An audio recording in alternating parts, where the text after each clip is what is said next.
नमस्कार साथियों, explain team में आपका स्वागत है। आज के इस वीडियो में क्लास 10th 2027 में जो भी बच्चे एग्जाम देने वाले हैं उसके लिए बहुत ही महत्वपूर्ण क्वेश्चन है। देखिए, आज मैं इस वीडियो के माध्यम से आप लोगों को गणित का ऑब्जेक्टिव क्वेश्चन बताऊंगा। जी हाँ, वैसे ऑब्जेक्टिव क्वेश्चन बताऊंगा जो आपके बोर्ड एग्जाम 2027 में पूछा जाएगा। तो आप इस वीडियो को शुरू से लास्ट तक देखिएगा, ठीक है? थोड़ा सा भी स्किप नहीं कीजिएगा। अगर आप इस वीडियो को शुरू से अंत तक देख लेते हैं तो आप 2027 बोर्ड एग्जाम में गणित का क्वेश्चन को बहुत ही आसान तरीका से आप बना सकते हैं। तो आप इस वीडियो को थोड़ा सा भी स्किप नहीं कीजिएगा। तो चलिए, वीडियो अच्छा लगे तो एक लाइक कर दीजिएगा। अगर आप चैनल पे नए हैं तो चैनल को सब्सक्राइब करके बेल आइकन को ऑल पे जरूर कर लीजिएगा। तो चलिए हम शुरू करते हैं। तो आइए देखिए, पहला नंबर प्रश्न है कि दो लगातार संख्याओं का मौसो है। देखिए, दो लगातार संख्याओं का मौसो जो होता है ना, एक होता है, ठीक है? अब एक देखिए ऑप्शन बी में है, तो ऑप्शन बी इसका बिल्कुल सही जवाब हो जाएगा। अब आइए देखिए दो नंबर प्रश्न क्या है। तो देखिए, दो नंबर प्रश्न है कि बिंदु 2,3 की मूल बिंदु से है दूरी, यानी कि 2,3 की दूरी मूल बिंदु से है। तो सबसे पहले आप एक चीज जान लीजिए कि मूल बिंदु बराबर जो होता है ना बाबू, फॉर्मूला होता है √x² प्लस y² होता है, ठीक है? अब हमको जो है ना बिंदु दे रखा है, x का मान दे रखा 2, ठीक है? उसके बाद y का मान दे रखा 3। तो अब करना क्या है, तो इसमें पुट कर देना है। तो देखिए, x का मान 2 है तो 2 लिखेंगे। देख लीजिए, यहाँ पे स्क्वायर है तो स्क्वायर लगा देंगे। उसके बाद प्लस है तो प्लस। उसके बाद देखिए y का मान 3 है तो 3 लिखेंगे। उसके बाद स्क्वायर है तो स्क्वायर लगा देंगे। अब देखिए, किसी भी संख्या के ऊपर अगर स्क्वायर होता है ना तो उसको 2 बार लिखा जाता है, ठीक है? जैसे कि मान लीजिए हम 2 को अगर हम 2 बार लिखेंगे तो कितना हो जाएगा? अगर हम 2 को 2 बार लिखते हैं और गुना करते हैं तो 4 हो जाता है, ठीक है? तो यहाँ पे हम रूट में 4 लिखेंगे। उसके बाद प्लस। फिर अगर 3 को हम 2 बार लिखेंगे, 3 गुने 3 बराबर 3 तिया 9 हो जाएगा। फिर इसको हम रूट में लिखेंगे और जोड़ देंगे तो कितना हो जाएगा? यानी कि 9 4 13 हो जाएगा, ठीक है ना? तो रूट में 13 हो जाएगा। देखिए, 13 जो है ना हमारा आंसर निकल के आ गया। तो आप देखिए 13 ऑप्शन सी में है, तो ऑप्शन सी इसका बिल्कुल सही जवाब हो जाएगा। चलिए अब हम चलते हैं अगला प्रश्न पे। तो देखिए, 3 नंबर प्रश्न है कि cot 90 - a बराबर होता है। देखिए बाबू, ये फॉर्मूला है, आपको याद रखना पड़ेगा, ठीक है? तो cot 90 - a बराबर जो होता है tan a होता है, ठीक है? आप tan a देख लीजिए, ऑप्शन बी में है, तो ऑप्शन बी इसका सही जवाब हो जाएगा। चलिए अब हम चलते हैं अगला प्रश्न पे। तो देखिए, 4 नंबर प्रश्न है कि √3 एक है। √3 एक है, कौन सी संख्या बताइए? परिमेय संख्या है या प्राकृत संख्या है या अपरिमेय संख्या है? तो देखिए, √3 जो है ना बाबू, ये रूट से बाहर नहीं आएगा, और जो संख्या रूट से बाहर नहीं आता है ना वो अपरिमेय संख्या होता है। तो ये अपरिमेय संख्या हो जाएगा। तो ऑप्शन सी में है अपरिमेय संख्या, तो ऑप्शन सी इसका सही जवाब हो जाएगा। चलिए अब हम चलते हैं अगला प्रश्न पे। तो देखिए, अगला प्रश्न है कि किसी पासे को फेंकने पर सम संख्या आने की प्रयेकता। देखिए, पासा आप समझते हैं, जैसे कि छक्का लूडो खेलते हैं, उसमें जो पासा होता है जिसको हम फेंकते हैं तो 1 2 से 6 तक संख्या रहता है, उसी को पासा कहा जाता है, ठीक है? तो उसमें जो संख्या होता है 1 से लेकर के 6 तक होता है। 1, उसके बाद 2, उसके बाद 3, उसके बाद 4, उसके बाद 5, 5 के बाद 6, ठीक है? अब हमसे पूछ रहा है कि सम संख्या आने की प्रायिकता। तो देखिए, इसमें सम संख्या क्या है? वो 2 है, उसके बाद 4 है, उसके बाद 6 है। तो सम संख्या इसमें क्या होगा? 1 2 3 गो हो गया, तो लिखेंगे 3। और उसके बाद कुल परिणाम कितना गिनिए? 1 2 3 4 5 6। तो कुल परिणाम को नीचे लिखेंगे, उसके बाद काट देंगे। 3 1 3, 3 दूना 6। तो 1/2, यानी कि ये जो है ना ये हमारा सम संख्या आने की प्रायिकता है। तो देखिए, 1/2 ऑप्शन डी में है, तो ऑप्शन डी इसका बिल्कुल सही जवाब हो जाएगा। चलिए अब हम चलते हैं अगला प्रश्न पे। तो देखिए, अगला प्रश्न है कि बिंदु 6, -5 का भुज है।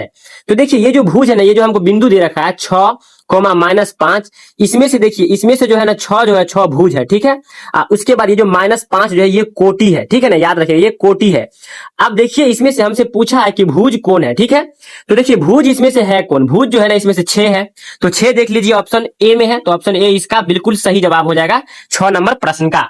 चलिए अब हम चलते हैं अगला प्रश्न पे। तो देखिए, अगला प्रश्न है 7 नंबर प्रश्न है कि निम्न में से कौन सा परिमेय संख्या है, ठीक है? अब इसमें से देखिए, इनमें से कौन परिमेय संख्या, ठीक है? तो हम अभी आपको बताए हैं कि जो रूट से बाहर नहीं आएगा वो परिमेय संख्या नहीं होगा, वो अपरिमेय संख्या होगा, याद रखिएगा, ठीक है?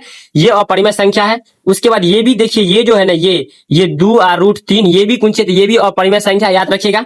उसके बाद √5 देखिए, इसमें जो है 4 है माइनस √5 है, तो √5 जो है ये रूट से बाहर नहीं निकलेगा, तो ये भी अपरिमेय संख्या है, ठीक है? ये भी अपरिमेय संख्या है। और हमसे पूछ रहा था कि इनमें से कौन परिमेय संख्या है, तो परिमेय संख्या यही है, ठीक है? तो ऑप्शन डी इसका बिल्कुल सही जवाब हो जाएगा, क्योंकि ये जो √16 है ना, √16 इसका वर्गमूल हो जाएगा 4 हो जाएगा, ठीक है? 4 चौका 16, तो इसीलिए ये परिमेय संख्या हुआ, याद रहे, इसीलिए ये कौन संख्या होगा, ये परिमेय संख्या हो जाएगा। चलिए अब हम चलते हैं अगला प्रश्न पे। देखिए 8 नंबर प्रश्न है कि सभी वृत्त होते हैं। देखिए सभी वृत्त जो होता है ना समरूप होता है, ठीक है, समरूप। तो समरूप ऑप्शन बी में है, तो ऑप्शन बी इसका बिल्कुल सही जवाब हो जाएगा। देखिए समरूप होने के लिए ना डायरेक्ट अगर मान लीजिए आकृति मिल जाता है, समझ जाइए वो समरूप है। जैसे मान लीजिए ये एक वृत्त है और ये भी एक वृत्त है, तो ये बड़ा छोटा है उससे मैटर नहीं कर रहा, लेकिन ये जो है ना दोनों सेम दिख रहा है हमको, इसीलिए ये समरूप है, ठीक है ना। तो ऑप्शन बी इसका बिल्कुल सही जवाब हो जाएगा। चलिए अब हम चलते हैं अगला प्रश्न पे। तो देखिए अगला प्रश्न है कि समांतर श्रेणी इतना इतना का 10वां पद है। तो देखिए कुछ नहीं करना है, इसमें से हमको करना क्या है, तो 10वां पद पूछ रहा है, तो लिखेंगे a 10 बराबर हो जाएगा a प्लस 9d हो जाएगा, ठीक है। अब देखिए हमारे पास ये जो दे रखा है ये सब एपी दे रखा, ठीक है। तो एपी में देखिए प्रथम पद जो है ना ए1 का मान दे रखा है 5, उसके बाद ए2 का मान जो हमको 8 दे रखा, ठीक है। अब क्या करेंगे, तो हम इसी पे फॉर्मूला जो है ये ए प्लस 9d से पुट करेंगे। तो देखिए ए का मान जो है यहाँ पे देखिए ए का मान 5 है तो 5 लिखेंगे, उसके बाद प्लस है तो प्लस, उसके बाद देखिए 9 है तो 9 लिखेंगे, बीच का डिस्टेंस गुना होता। अब डी तो हमको पता नहीं है, तो डी निकालना कैसे है, देखिए दूसरा पद में से पहला पद को घटाना है। तो दूसरा पद देखिए 8 है, ठीक है ना। तो 8 में से जो है ना 5 घटाइए, जब 8 में से 5 घटाएंगे तो 3 आ जाएगा, तो इसका मतलब डी जो है ना हमारा 3 आ जाएगा। अब करना क्या है, तो लिखेंगे हम यहाँ पे देखिए 5 है तो 5, अब प्लस 9 3 27 हो जाएगा, ठीक है। तो 27 लिखेंगे और 27 में 5 अगर हम जोड़ देते हैं तो हमारा हो जाएगा, देखिए 27 के बाद अगर हम 5 जोड़ेंगे तो हो जाएगा 7 3 10 यानी कि 30 और 30 2 32 हो जाएगा। इसका मतलब ये हुआ कि हमारा 10वां पद जो होगा ना इसमें 32 होगा। अब देखिए 32 ऑप्शन ए में है, तो ऑप्शन ए इसका बिल्कुल सही जवाब हो जाएगा। चलिए अब हम चलते हैं आपका अगला प्रश्न पे।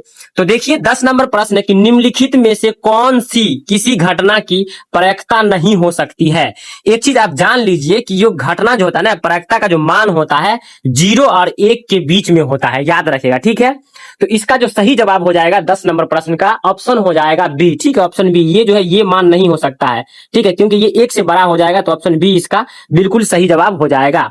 चलिए अब हम चलते हैं आपका अगला प्रश्न पे। तो देखिए अगला प्रश्न है कि पाई का मान यहाँ पे हो जाएगा, पाई का मान लगभग होता है, देखिए पाई का मान जो लगभग होता है 3.14 होता है, 3.14। देखिए ऑप्शन ए में है, तो ऑप्शन ए इसका बिल्कुल सही जवाब हो जाएगा।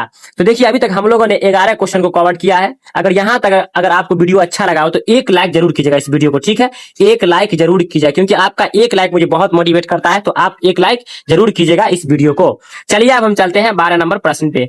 तो देखिए बाबू 12 नंबर प्रश्न है कि x + 3 और x - 3 का गुणनफल क्या होगा। देखिए ये जो है ना ये आप जान लीजिए एक फार्मूला के रूप में, ठीक है। देखिए कौन फार्मूला, जैसे a + b, ठीक है, इंटू a - b बराबर फार्मूला होता है a² - b² होता है ना। तो वैसे देखिए यहाँ पे देखिए a + b यानी कि a हम मान लेंगे x को, आप b मान लेंगे 3 को, फिर a मान लेंगे x को, b मान लेंगे 3 को। देखिए सेम उसी के फॉर्म में ये लिखा हुआ है, ठीक है, ये b है। तो करना क्या है, तो a + b into a - b बराबर a² - b² होता है। तो a² यहाँ पे a देखिए हम x को माने होते हैं, x का स्क्वायर लिखेंगे, उसके बाद माइनस है तो माइनस, और b देखिए यहाँ पे हम किसको माने हुए हैं, तो b हम माने हुए हैं 3 को, तो 3 लिखेंगे, स्क्वायर है तो स्क्वायर लिख देंगे, तो x² हो जाएगा 3 का स्क्वायर। जब 3 को हम 2 बार लिखेंगे तो 3 3 9 हो जाएगा, तो हमारा देखिए x² - 9 जो है यही हमारा गुणनफल होगा। तो देखिए ये जो है ना ऑप्शन ए में है, यहाँ देख लीजिए ये जो है ऑप्शन ए में है, ठीक है। तो ऑप्शन ए जो है इसका बिल्कुल सही जवाब हो जाएगा। चलिए अब हम चलते हैं अगला प्रश्न पे।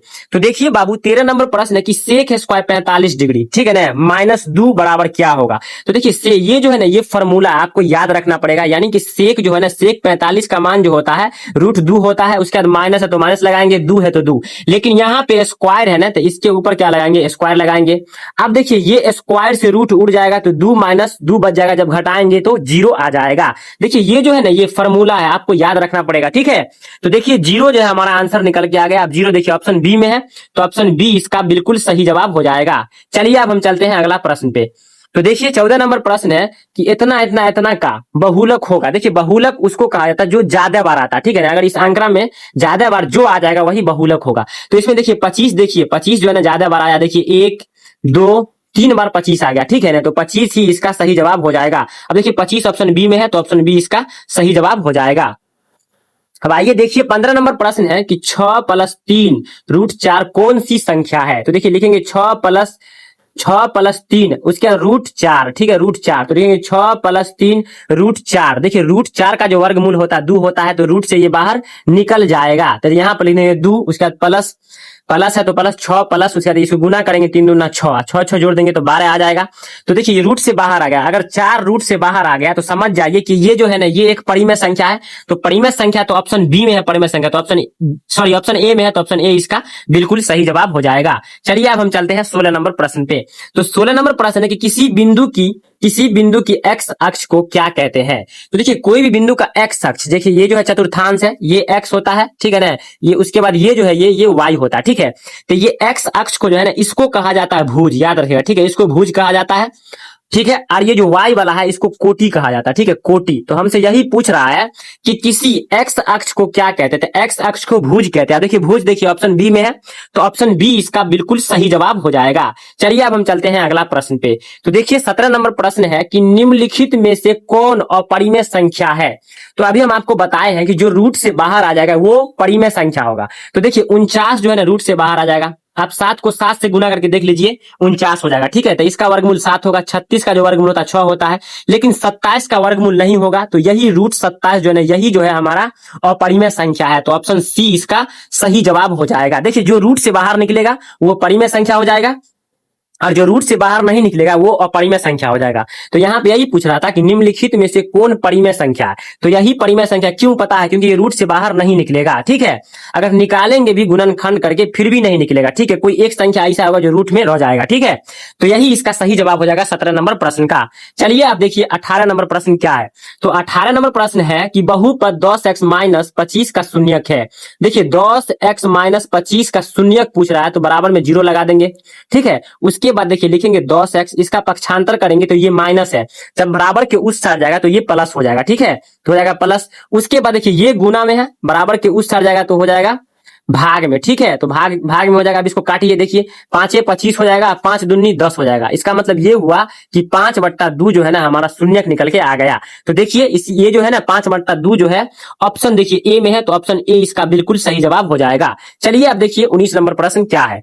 तो 19 नंबर प्रश्न है कि बिंदु -4,3 की स्थिति किस पाद में है, ठीक है ना। तो देखिए ये जो है ना ये हमारा चतुर्थांश है, ठीक है। ये जो होता है ये दोनों प्लस में हो जाएगा।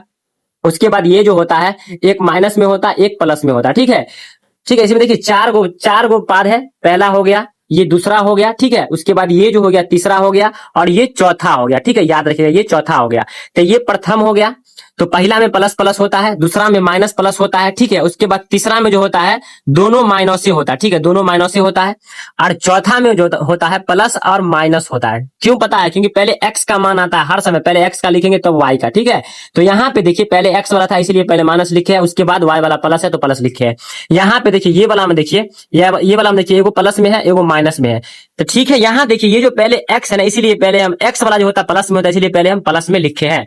तो अब देखिए हमसे ये पूछ रहा है कि -4, ठीक है ना, -3 किस पाद में होगा। तो -4,3 देखिए यही होगा, -4 यहाँ पे है, अब प्लस है तो प्लस तो छुपा हुआ यहाँ पे, ठीक है ना।